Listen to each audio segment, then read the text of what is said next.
Hello everybody and welcome to this playthrough for Pro and Expert Division with various wins for the Canada 9-Hole Cup, a mix of the Lake Wabasca and the Maple Bay here in Golf Clash the game. Before we take a closer look at all the content, make sure that you do hit the thumbs up button, also subscribe to the channel and turn on the notifications. For those of you that do want to take the next step in your game, scan the QR code here on the screen or go directly to patreon.com/golfclashtommy. There you can find premium guides for tour play, checkpoint challenge and tournament guides. Obviously we're doing, as per always, a 9-hole cup guide for expert and master division. So scan the QR code and start your journey becoming a better player. Before we go to hole number 1, check out the info boxes on every hole. There you can find club distance adjustment, elevation adjustment, also what ball and club type I suggest you to play with. Have in mind that those are all suggestions and you don't have to follow it if you don't want to, but there's always a plan behind it. So let's go to hole number 1.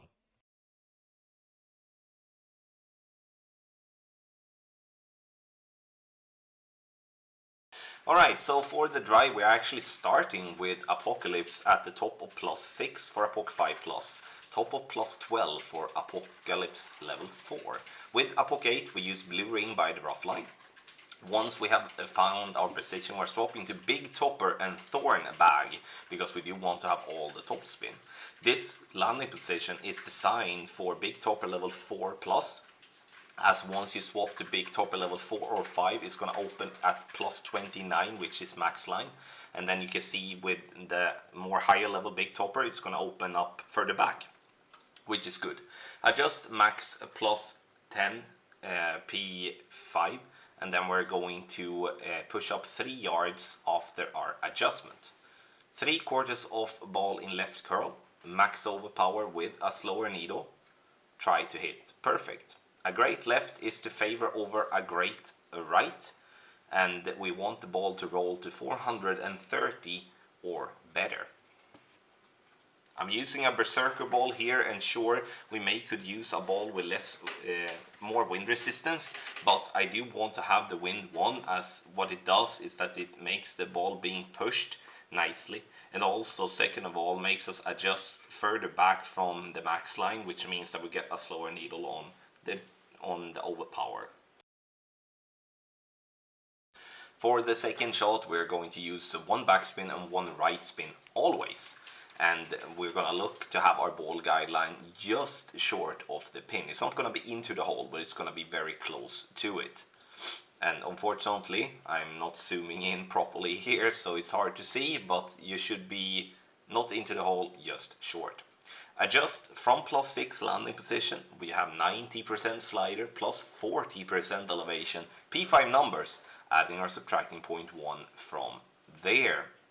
Center the ball and hit perfect, and this is going to give you a good chance for a drop on an actual tough par 4. It's a long par 4, this one, and but nicely coming into the hole for an eagle.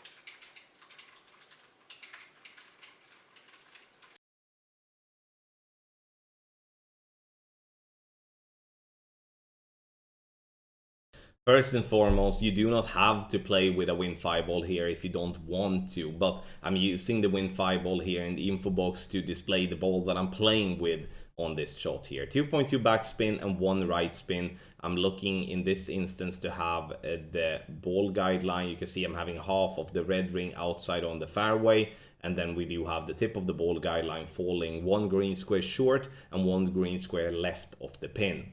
Medium distance with a 20% over adjustment is what we're having here, and the goal here is obviously to hit the rough and to roll out at the pin.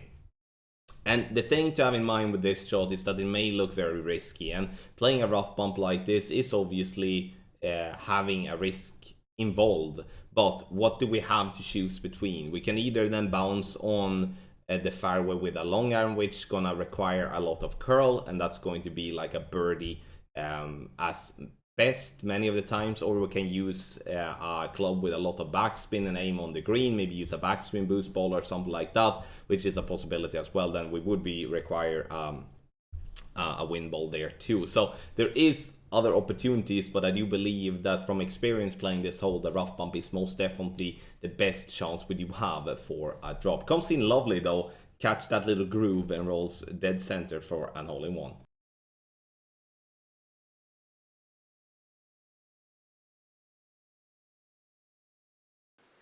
So, hole number 6. This is a shot where you can play with any type of P5 ball. I would recommend a ball with with wind 3 if you have that possibility, but wind 2 and wind 1 works as well. Start with the quarterback at the top of +11, blue ring by the red ring by the rough line. Swap to Apok and cat bag. 2 left spin, 1.5 top spin. Adjust max +10 P3, and then we're gonna go half a ball of left curl. The important part here is to try to avoid a great left. A great left will definitely be close to the rough. If you happen to clip the rough with your second bounce and roll out, then you have to just be a bit innovative on the second shot and get yourself to green. And that's why we're packing the Cataclysm as well, to always ensure that regardless the outcome of the drive, we will still be able to reach. But this is a tough par 5, especially in headwind, and we're trying to make this one as simple as possible so we can lock in the eagle with an outside chance of an albatross.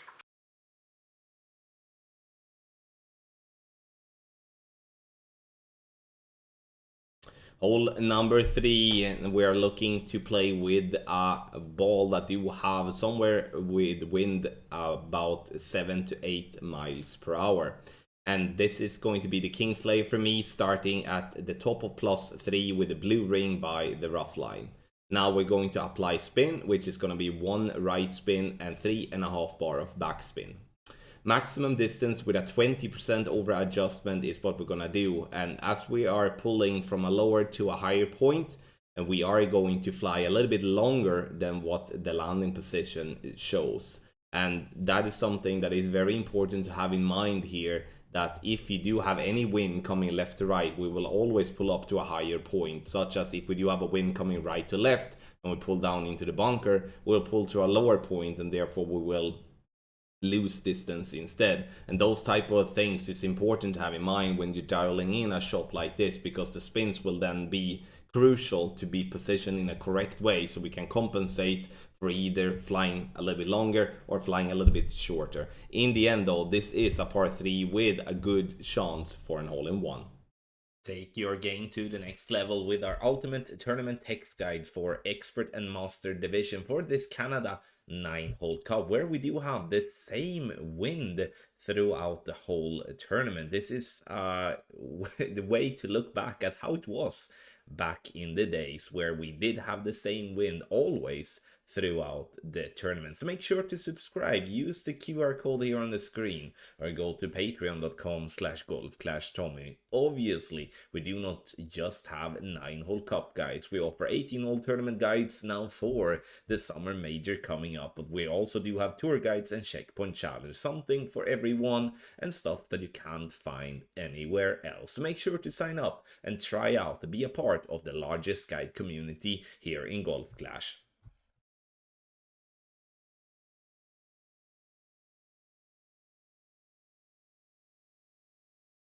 For hole number 2, we're gonna play an NMT, meaning that we are not touching our target until it's time to adjust the rings. I would say if having a crosswind and a tailwind, this way of approaching the drive is definitely the best way, but in headwind we do recommend to play with a driver with more power, as otherwise you will have to play with a lot of overpower. Max +20.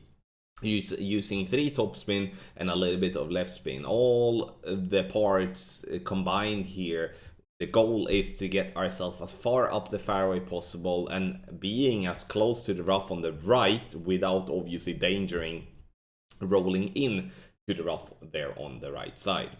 Now we are positioned perfectly with our Kingmaker to attack the pin for the second shot. Now, second shot, we do have a crosswind. I would recommend to use approximately 2 bars of topspin, and then we're going to look for the second bounce into the rough with the ball guideline pointing towards the hole. And you can see that there, ball guideline is not pointing towards the hole, it's actually going into the hole.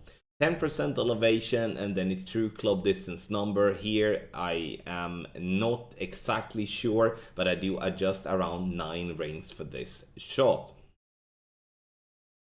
center the ball and hit perfect, and a perfect ball here will give us a decent chance for an albatross here on hole number 2. I would say hole number 2 here is not going to be a must drop, but it's going to be a possibility, which is what we're looking for on hole 2. Even if you would be having a straight tailwind of tee, we recommend to not go over the water in the rough, because that will most likely end up to be a harder position to attack the pin than what would you have here, playing a shorter, simpler drive and then the sniper towards the pin on the second shot.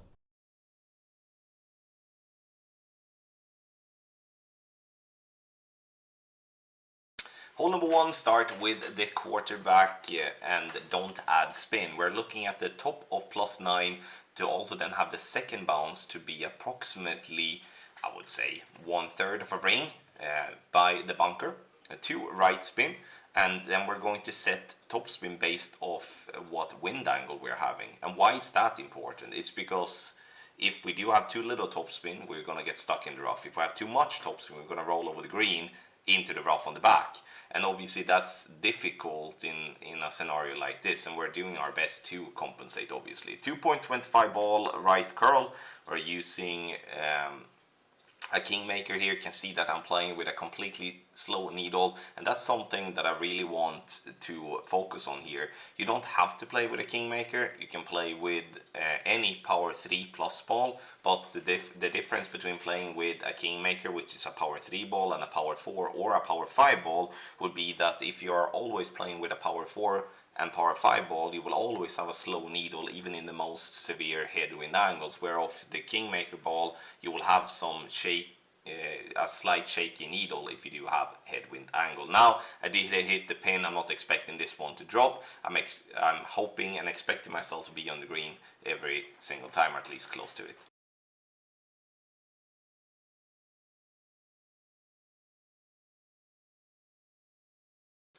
Hole number 7 is a tough one, especially in tailwind as we go in between clubs. So what I decide to do is to play with quarterback, 3 back, 2 right spin, top of the red ring by the fringe, with the ball guideline to go through the hole.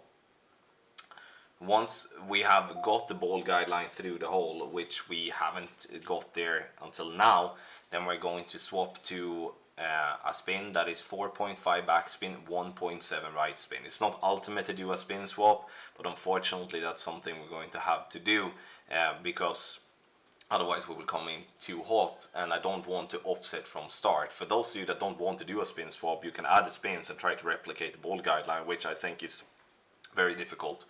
I just want 1 minus 0.7, and we're obviously going to have wind angle tweaks here too. You cannot play this shot if you have a wind that is above 8 miles per hour with a power 3 ball. So if you're playing with a Kingmaker or like a Centurion or a Kingslayer, make sure that the wind is below like 8 miles per hour or below, otherwise you will pull into min club.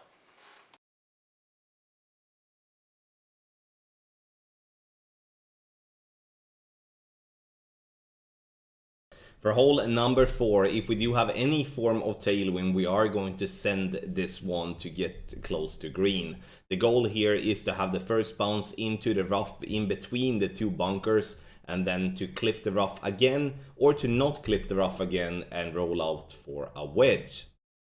I'm using a little bit of backspin here and 2 left spin. Adjustment is going to be max +10. The difficult part with this type of shot is that you're going to have to eyeball your landing position a little bit. So I'm doing at adjust max +10, pushing up 6 yards after the adjustment, and then we're playing max overpower with a controlled overpower needle, which is with a slower needle and it doesn't shake. 0.8 ball of left curl, and now once again the goal is to clip the rough like that and roll out, in this case getting it very close to the pin, but we're getting ourselves a nice tap-in pot for an eagle.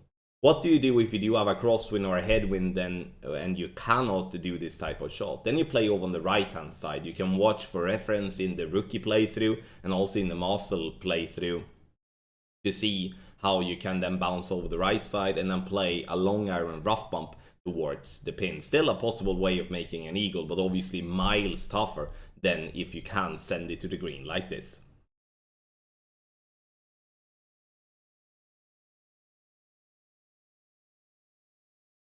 On the drive, we're gonna start with our quarterback level 9 plus incomplete max distance, and we're gonna try to make the quarterback to be absolutely centered on the fairway.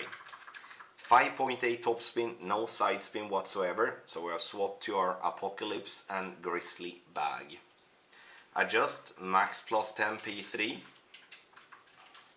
and once we have made that adjustment, we're going to center the ball and go to max overpower and hit perfect. This is with a slower needle or completely slow needle if you're playing with a Wind 4 ball. Wind 3 ball might get a little shaky in the higher winds. We do want to bounce into the rough and take this little roll down to get to around 350 to 360 yards. For what I would say here is that if you have the possibility to play with a power 4 or a power 5 ball instead, do that. And the reason for that is that even if you then have a shorter drive, you will still have enough power on the second shot to not be out of range and having to guess. And I think that's definitely something that should be heavily suggested as limit ourselves with a power 3 ball if we don't have to. It's actually a good thing. So there we have it, the drive for hole number 9. So for the second shot, we're going to use our Grizzly, and as the lower level Grizzlies do not have as much topspin, we're going to play close to the rough line. So 3.5 topspin, inner ring to be just by the edge of the rough line, ball guideline through the hole. Now we're going to use our landing position plus yardage here, and we do have plus 3. Plus 3 equals 88% slider with a 10% elevation, P4 numbers, and then we're going to add or subtract 0.1 from there. We also want to have a favor 59 if anything. What I mean with that is that we should be trying to pull straight, but if it's going to flicker over to any side, it's going to be 11.59, not 12.01. Hits the rough, we're getting it to drop dead center for a lovely albatross here on hole number 9. Thank you so much, everybody, for watching this playthrough for Pro and Expert Division with Various Wind for the Canada 9-Hole Cup here in Golf Clash the Game. Make sure to scan the QR code here on the screen or go directly to patreon.com/golfclashtommy to sign up for any of our Checkpoint Challenge tour guides or tournament guides. Once again, thank you for watching, and I wish you the best of luck in the Canada 9-Hole Cup.